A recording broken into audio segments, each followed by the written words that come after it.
Welcome to my channel. ಇವತ್ತು ಸುಲಭವಾಗಿ ರುಚಿಕರವಾಗಿ ಬೇಳೆ ಸಾಂಬಾರ್ ಪೌಡರ್ನ ಹೇಗೆ ಮಾಡೋದನ್ನ ತೋರಿಸ್ಕೊಡ್ತಾ ಇದ್ದೀನಿ, ನೋಡೋಣ ಬನ್ನಿ.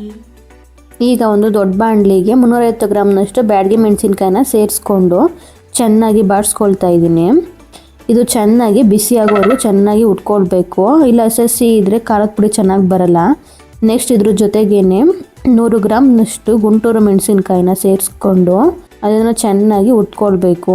ಚೆನ್ನಾಗಿ ಉಟ್ಕೊಂಡ್ರೆ ಖಾರದ ಪುಡಿ ತುಂಬ ಚೆನ್ನಾಗಿ ಬರುತ್ತೆ, ಇಲ್ಲಾಂದರೆ ಹಸಿನೇ ಇದ್ದರೆ ಖಾರದ ಪುಡಿ ಬೇಗ ಹಾಳಾಗೋ ಚಾನ್ಸ್ ಇರುತ್ತೆ. ಇದನ್ನು ಕಪ್ಪಾಗಿ ಬಾಡಿಸ್ಕೊಳ್ಬಾರ್ದು, ಕಪ್ಪಾಗಿ ಬಾಡಿಸ್ಕೊಂಡ್ರೆ ಟೇಸ್ಟು ಚೆನ್ನಾಗಿ ಬರಲ್ಲ. ಚೆನ್ನಾಗಿ ಬಾಡಿಸ್ಕೊಂಡು ಅದು ಮುರಿಬೇಕು, ಅಷ್ಟು ಚೆನ್ನಾಗಿ ಬಾಡಿಸ್ಕೊಂಡ್ರೆ ಸಾಕು. ಈಗ ಇದಕ್ಕೆ 250 ಗ್ರಾಮ್ನಷ್ಟು ಧನಿಯಾನ ಸೇರಿಸ್ಕೊಂಡು ಚೆನ್ನಾಗಿ ಫ್ರೈ ಮಾಡ್ಕೊಳ್ಬೇಕು. ಇದು ಚೆನ್ನಾಗಿ ಫ್ರೈ ಮಾಡ್ಕೊಳ್ಳಿಲ್ಲ ಅಂದರೆ ಹಸಿ ಇದ್ರೆ ಚೆನ್ನಾಗಿರಲ್ಲ. ಇದನ್ನು ಮುಟ್ಟಿದ್ರೆ ಈ ಭಾಗ ಆಗಬೇಕು, ಆ ಥರ ಚೆನ್ನಾಗಿ ಫ್ರೈ ಮಾಡ್ಕೊಳ್ಬೇಕು.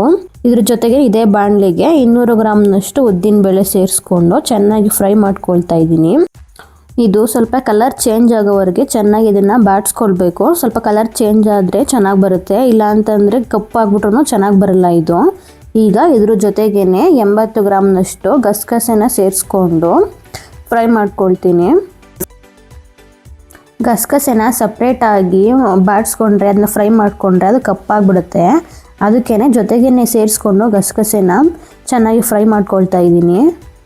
ಚೆನ್ನಾಗಿ ಇದರಲ್ಲೇ ಚೆನ್ನಾಗಿ ಫ್ರೈ ಮಾಡಿಕೊಂಡ್ರೆ ಚೆನ್ನಾಗಾಗುತ್ತೆ. ಇಲ್ಲ ಸಪ್ರೇಟಾಗಿ ಮಾಡ್ಕೊಳಕ್ಕೆ ಹೋಗ್ತೀನಿ ಅಂತಂದರೆ ಗಸಗಸೆ ಕಪ್ಪಾಗ್ಬಿಡುತ್ತೆ, ಖಾರದ ಪುಡಿ ಟೇಸ್ಟ್ ಎಲ್ಲ ಹೊಟ್ಟೋಗ್ಬಿಡುತ್ತೆ ಅಂದ್ಬಿಟ್ಟು ಇದ್ರ ಜೊತೆಗೇ ಸೇರಿಸ್ಕೊಂಡು ಫ್ರೈ ಮಾಡ್ಕೊಂಡಿದ್ದೀನಿ.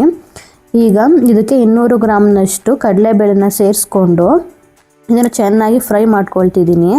ಕಡಲೆಬೇಳೆನೂ ಸ್ವಲ್ಪ ಕಲರ್ ಚೇಂಜ್ ಆಗೋವರೆಗೆ ಚೆನ್ನಾಗಿ ಫ್ರೈ ಮಾಡ್ಕೊಳ್ಬೇಕು. ನೋಡಿ ಕಲರ್ ಚೇಂಜ್ ಆಗ್ತಾಯಿದೆ, ಚೆನ್ನಾಗಿ ಈ ಥರ ಫ್ರೈ ಮಾಡಿಕೊಂಡು ಮಾಡಿದ್ರೆ ಖಾರದ ಪುಡಿ ಎಲ್ಲ ಚೆನ್ನಾಗಿ ಬರುತ್ತೆ, ಇಲ್ಲ ಅಂತಂದರೆ ಟೇಸ್ಟ್ ಎಲ್ಲ ಚೆನ್ನಾಗಿರೋದಿಲ್ಲ.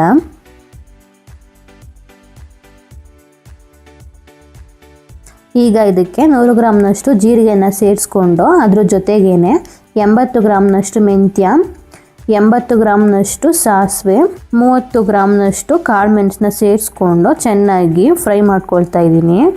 ಇದನ್ನು ಸಪ್ರೇಟಾಗಿ ಉಟ್ಕೊಳ್ಳುವಂತಿಲ್ಲ, ಇಲ್ಲ ಒಟ್ಟಿಗೆ ಆದರೂ ಉಟ್ಕೋಬೋದು, ಇಲ್ಲ ಅಂತಂದರೆ ಸಪ್ರೇಟಾಗಿ ಆದರೂ ಉಟ್ಕೊಳ್ಬೋದು. ನಾನು ಒಟ್ಟಿಗೆ ಇದನ್ನು ಚೆನ್ನಾಗಿ ಉಟ್ಕೋತಾ ಇದ್ದೀನಿ. ಈಗ ಇದ್ರ ಜೊತೆಗೇ ಅರ್ಧ ಚಮಚ ಇಂಗು ಮತ್ತು ಅರ್ಧ ಚಮಚ ಅರಿಶಿನ ಸೇರಿಸ್ಕೊಂಡು ಇದ್ರ ಜೊತೆಗೇ 1-2 ನಿಮಿಷ ಬಿಸಿ ಮಾಡ್ಕೋತಾ ಇದ್ದೀನಿ. ಇದಿಷ್ಟನ್ನು ಚೆನ್ನಾಗಿ ಫ್ರೈ ಮಾಡಿಕೊಂಡಷ್ಟು ಟೇಸ್ಟು ಚೆನ್ನಾಗಿ ಬರುತ್ತೆ. ಸಾಂಬಾರು ಮಾಡಿದಾಗ ಅದರ ಫ್ಲೇವರ್ ಕೂಡ ನಮ್ಮ ಮೂಗಿಗೆ ಬಡಿತಾ ಇರುತ್ತೆ. ಈಗ ಇದಕ್ಕೆ 2 ಕೈ ಹಿಡಿಯಷ್ಟು ಕರಿಬೇವಿನ ಸೊಪ್ಪನ್ನ ಸೇರಿಸ್ಕೊಂಡು ಚೆನ್ನಾಗಿ ಗರ್ಗರಿ ಆಗೋವರೆಗೆ ಫ್ರೈ ಮಾಡ್ಕೊಳ್ತಾ ಇದ್ದೀನಿ. ಇದರಲ್ಲಿ ಹಸಿಯಾಗಿ ಇದ್ದರೆ ಬೂಸ್ಟ್ ಬಂದ್ಬಿಡುತ್ತೆ, ಅದಕ್ಕೆ ಚೆನ್ನಾಗಿ ಫ್ರೈ ಮಾಡ್ಕೊಳ್ಬೇಕು. ಇನ್ನು ಫ್ರೈ ಮಾಡ್ಕೊಂಡ್ಮೇಲೆ ಹೋಗ್ಬಿಟ್ಟು ಮಿಲ್ನಲ್ಲಿ ಪೌಡ್ರ್ ಮಾಡಿಸ್ಕೊಂಡು ಬಂದು ಜರಡಿ ಇಟ್ಕೋಬೇಕು. ಇದನ್ನು ಸ್ವಲ್ಪ ಒಣಗಾಕಬೇಕು ಅಲ್ಲಿಂದ ತಂದಮೇಲೆ, ಇಲ್ಲಾಂದರೆ ನೀರು ಥರ ಬಿಟ್ಕೊಬಿಟ್ಟಿರುತ್ತಲ್ಲ, ಆಗ ಬೇಗ ಖಾರದ ಪುಡಿ ಹಾಳಾಗ್ಬಿಡುತ್ತೆ. ಅದಕ್ಕೆ ನಾನು ತಂದು ಸ್ವಲ್ಪ ಹೊತ್ತು ಹಾರಾಕ್ಬಿಟ್ಟು ಆಮೇಲೆ ಜರಡಿ ಇಟ್ಕೊಂಡು ಬಾಕ್ಸಲ್ಲಿ ಇಟ್ಕೋಬೇಕು. ಇದು ಇಲ್ಲ ಅಂದರೆ ಸುಮಾರು 1.5 ತಿಂಗಳು 2 ತಿಂಗಳವರೆಗೂ ಬರುತ್ತೆ. ಇದು 1.5 kg ಆಗುತ್ತೆ ಪೌಡ್ರು. ಈಗ ನೋಡಿ ಕರ್ಬೇವಿನ ಸೊಪ್ಪು ಚೆನ್ನಾಗಿ ಫ್ರೈ ಆಗಿದೆ. ಇದನ್ನು ಮುಟ್ಟಿದ್ರೆ ಗರ್ಗರಿ ಆಗಿರಬೇಕು, ಹಿಂಗಿದ್ರೆ ಅದು ಚೆನ್ನಾಗಿ ಫ್ರೈ ಆಗಿದೆ ಅಂತ ಅರ್ಥ. ಸುಮ್ಮನೆ ಹೊರ್ಗಡೆ ಹೋಗ್ಬಿಟ್ಟು ಸಾಂಬಾರು ಪೌಡ್ರನ್ನ ಅಥವಾ ಬೇರೆ ಯಾವುದೇ ರೀತಿಯ ಪೌಡ್ರುಗಳನ್ನ ತಗೊಂಡು ಬಂದು ಆರೋಗ್ಯ ಹಾಳು ಮಾಡ್ಕೊಳ್ಳೋ ಬದಲು ನಾವೇ ಮನೇಲಿ ಮಾಡಿಕೊಂಡ್ರೆ ತುಂಬ ಚೆನ್ನಾಗಿರುತ್ತೆ.